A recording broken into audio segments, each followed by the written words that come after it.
And I have to say I'm happy once again to present to an IT MPI audience. And I look forward to spending some time with you today to talk about something that continues to plague the industry. And what we know today in 2017 is that consistent success in IT projects still remains elusive, even after decades of efforts to improve the state of the practice, after forming professional organizations, having bodies of knowledge and frameworks. The problem still is project failure rates. So we'll briefly revisit how the magnitude of that and what the opportunity is to begin to solve that problem. And what we're going to focus on today is a new way of thinking. Today we're going to talk about value-driven change leadership, particularly around 3 themes, and along those 3 themes, 11 principles for success. What we're going to do is to say, well, principles are fine. How do we know that they work? And so today you'll get preferred access through this presentation to report on the results of some research about whether those principles are working or not, and to what extent do they complement what is already the state of the practice in project management industry. So let's go ahead and start with, there we go. State of affairs continues to be, well, quite frankly, embarrassing as we take a look at some of these points, perhaps some of which you're familiar. I'm hopeful that no one in the audience is actually too closely affiliated with one of these. But what we see here is that whether it's the commercial sector or whether it's the government, whether it's the United States, Korea, the United Kingdom, Canada, there are major problems that are no longer the dirty little secret of the IT sector. They're hitting the trade press. We see this in the news daily. And the magnitude of these problems are in the billions. If you've waited long for a flight recently, or if you've had a flight canceled, there are a lot of reasons for that, of course, including equipment problems. But one of the problems that remains unsolved, despite $2.6 billion worth of your tax dollars funding a replacement for the air traffic control system, was canceled, even though there was an attempt to upgrade. So what we see here is a list of decade-long list of IT failures. So we turn to slide 11.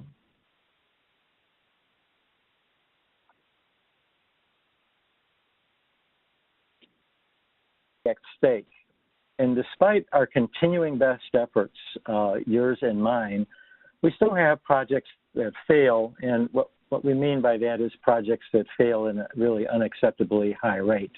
My longtime associate, Dr. Robert Charette, has done research that I really commend to his article, Why Software Fails. It's been published by the IEEE Spectrum, where he's a contributing editor, that we waste billions of dollars each year. And the key is that they are entirely preventable mistakes. So the spirit really of the talk today is, so what do we do about it? To look at slide number 12, if you're familiar with the Project Management Institute, a recent study published called The High Cost of Low Performance really begs this question: what are each of us going to do to improve business results through more effective, more successful execution of strategy through project execution? One very important finding in this report is that for every $1 billion spent on projects, $122 million is wasted due to project failure. It looks like a considerable opportunity, wouldn't you agree? So the major trend continues. And so what we're going to take a look at next is the results essentially of a movement that was founded by another longtime associate, Dr. Gesine Hitting, who formed a panel of 20 experts, of which I was one. Dr. Hitting had a great deal of experience running programs and being an expert also in the methodology of programs at companies like Anderson Consulting, later Accenture. Now teaches at the Loyola University Quinlan School of Business. And the idea of pulling together the experts was around the question at the bottom of the slide. Because Ines was wondering, why still so many project failures? And how I met Dr. Hitting was actually at a conference. After the talk, we kind of bumped into each other and discovered we shared an interest in getting a better answer or answers to this question, why still so many project failures? So what Dr. Hitting did is he formed a panel. And the panel had a diverse constituency. It included some university faculty that had practical experience in delivering real projects and programs for real organizations. Also consultants that had been advising businesses on more successful strategy execution and improved project performance, better business results. There were project managers from real companies of various kinds. There were architects of large systems. There were authors of textbooks on project management. And among the panel members, there were also vendors of software tools. So the idea behind forming this panel was to say there's a lot of experience in the room, and an experience with both failed but also successful projects.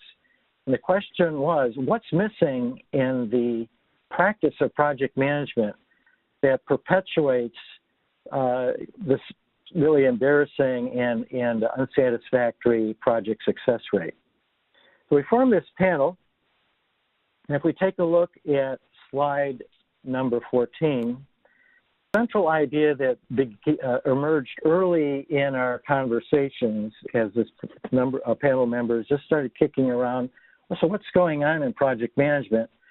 We found that, well, we're pretty sure through our experience that most project managers, whether they're certified or otherwise, do their best to follow project management body of knowledge.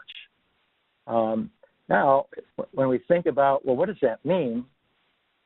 I'm hopeful that you'll assertion that the project management body of knowledge, some people will refer to it as the PMBOK, focus on activities, on allocation of resources in order to achieve something that's within the triple constraint or the iron triangle.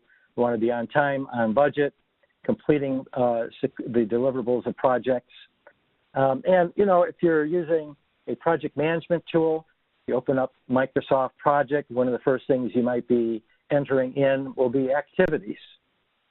And as we reflected on this and our experience with successful projects, we ourselves, you know, we're thinking that by focusing on the steps to project completion, merely working within the framework of, let's say, a project management body of knowledge, which is, of course, very useful, it misses two key opportunities.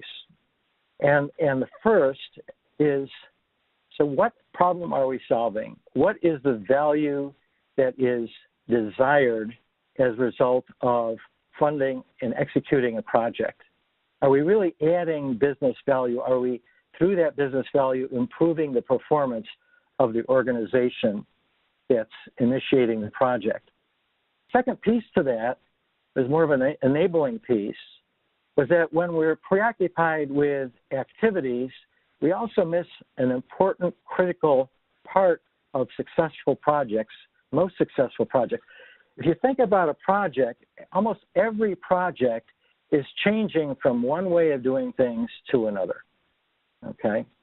And very often, not always, but very often, that demands, in order to be successful, it demands organizational change.